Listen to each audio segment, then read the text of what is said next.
यदि आप देखें जिन लोगों को एंजाइटी है, डिप्रेशन है, इंसोम्निया है, या फिर सीजोफेनिक है, या फिर उनको फिट्स की बीमारी है, कोई दिमागी और डिसऑर्डर है, इमोशनल या साइकोलॉजिकल कोई इशू है, या फिर आईबीएस है, आईबीडी है, या कोई डाइजेस्टिव प्रॉब्लम्स हैं, तो सबके साथ एक कॉमन बात जरूर आपको मिलेगी कि उन लोगों को हर समय कुछ बुरा लगता रहता है, डर लगता रहता है, बहम रहता है और बहुत एंसियस रहते हैं वो लोग। मतलब हर समय डर बना रहता है, कुछ बुरा होने का डर बना रहता है। तो आखिर ये समस्या क्या है और इस समस्या से कैसे हम बाहर निकलें? देखो, फियर जो है वो बहुत कॉमन है दुनिया में, और फियर एक हद तक होता है सबके साथ। लेकिन आजकल जो फियर बढ़ रहा है उसके पीछे कारण क्या है? आपके पॉलिटिशियंस आपको डराएंगे, आपके रिलीजियस जो लोग हैं, रिलीजियस मॉन्क हो, रिप्रेजेंटेटिव हो, वो आपको डराएंगे। प्लस आजकल मेडिकल साइंस में भी कुछ डर पैदा हो गया है, कुछ डॉक्टर भी डर की प्रैक्टिस करते हैं, या फिर कुछ लोग अपनी जो बिजनेस है उनकी, जैसे आपके हाथ देखने वाले लोग, भविष्य बताने वाले लोग, धार्मिक लोग, ये हर जगह आपको फियर मिलता है। और जो इंसान आपने देखा होगा, जो टीचर बहुत अच्छे से पढ़ाना नहीं जानता, वो फिर डरा के बच्चे से काम कराता है, वो डरा के उससे रटवाता है। तो ये डर हर जगह है, और डर जहां पे है वो इसलिए डर है कि वहां पे प्रैक्टिस झूठ का है। प्रैक्टिस जो है वो बिजनेस के लिए है, प्रैक्टिस वो पैसे के लिए है, इसलिए आपको चारों तरफ डर मिलेगा। तो और डर सोशल मीडिया पे भी डर ही है। आप देखेंगे कि सोशल मीडिया पे एक वीडियो बनता है और उससे रिलेटेड कम से कम 100,000 वीडियो बन जाते हैं। तो कहीं ना कहीं सब लोग फियर ही ड्रॉप कर रहे हैं, फियर ही बांट रहे हैं, डर हर जगह है। तो डर से यदि आप डर गए तो फिर आपको एंजाइटी होगी, फियर ऑफ इलनेस आएगी, और आप फिर बहुत बड़े ट्रैप में फंस जाएंगे। तो आखिर ये एंजाइटी होती क्यों है, ये डर है क्या? एंजाइटी होने के पीछे, घबराहट बेचैनी होने के पीछे, डर बने रहने के लिए पीछे कुछ कारण होते हैं।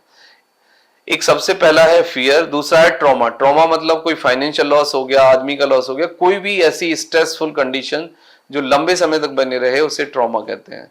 अब ट्रॉमा या फियर या जो डर की बातें हैं उनका रिपीटेशन वो आपकी एंजाइटी को बढ़ाता है। फिर लॉनलीनेस है आपकी, सोशल मीडिया पे जो आप फियर वाली वीडियो देखते हैं वो आपको के उसको बढ़ाता है।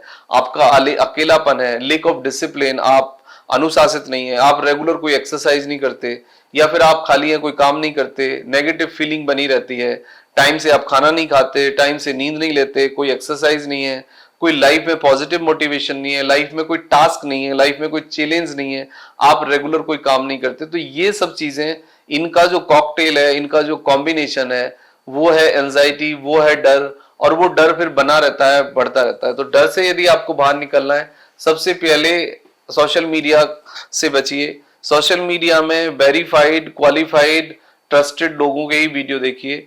दूसरा, जितना आप सोशल मीडिया को कम कर पाए वो आपके लिए अच्छा है। किताबें पढ़िए, और जब तक कोई भी चीज एक्सपेरिमेंट से या फिर एविडेंस से प्रूव ना हो, जब तक आप खुद ना सुन लें, जब तक आप खुद ना देख लें, जब तक आप कोई एविडेंस आपके सामने ना आ जाए, उसको बिलीव मत करिए, उसको वेरीफाइड मत करिए, उसको एक्सेप्ट मत करिए। तो तब तक, जब तक इन चीजों से आप नहीं बचेंगे तब तक लोनलीनेस से बचिए। ग्रुप में रहिए, लोगों की भीड़ भाड़ में जाइए, भीड़ में एक्सरसाइज करिए, डिसिप्लिन रहिए, अच्छी नींद लीजिए, एक्सरसाइज करिए, नई किताबें पढ़िए, पॉजिटिव माइंडफुलनेस ढूंढिए। सॉल्यूशन में यही है कि आप रेगुलर डिसिप्लिन एक पैदा कर लें, दूसरा कोई नया चैलेंज सर्च कर लें, तीसरा डिसिप्लिन सर्च कर लें, चौथा हार्डवर्क करना शुरू करें, और पांचवा है कि आप ये माने कि लाइफ में कुछ भी फिक्स नहीं है, सब कुछ रिवॉल्विंग है। जो इंसान आया है उसको जाना है, जो जिंदा है वो मरेगा। तो ये सब जर्नी है, सबको बूढ़ा होना है, सबको मरना है, ये एक प्रोसेस है। कुछ भी परमानेंट नहीं है, और कोई स्वर्ग नरक नहीं है, कोई खुदा भगवान नहीं है, नेचर ही सबसे शक्तिशाली है। तो जब तक आप लॉजिस्टिक नहीं होगे, जब तक आप लॉजिकल ब्रेन को नहीं अप्लाई करोगे, जब तक आप तथ्य नहीं ढूंढोगे, जब तक आप कारण नहीं पूछोगे, तब तक आप इन सारे डर को एक्सेप्ट करते रहोगे, और जब तक आप फियर के अंदर रहोगे, आप एंजाइटी से नहीं बच सकते।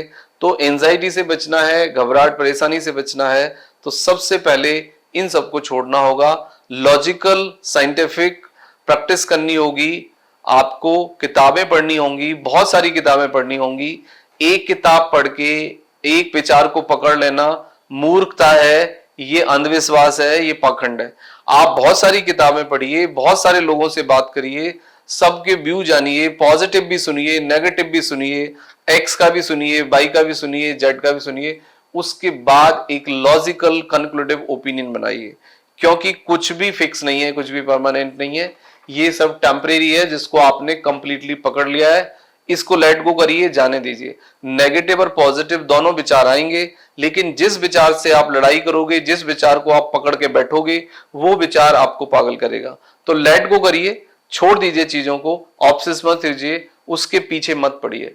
यही तरीका है, लेट गो करना सीखिए, आप चीजें नॉर्मली धीरे धीरे ठीक हो जाएंगी।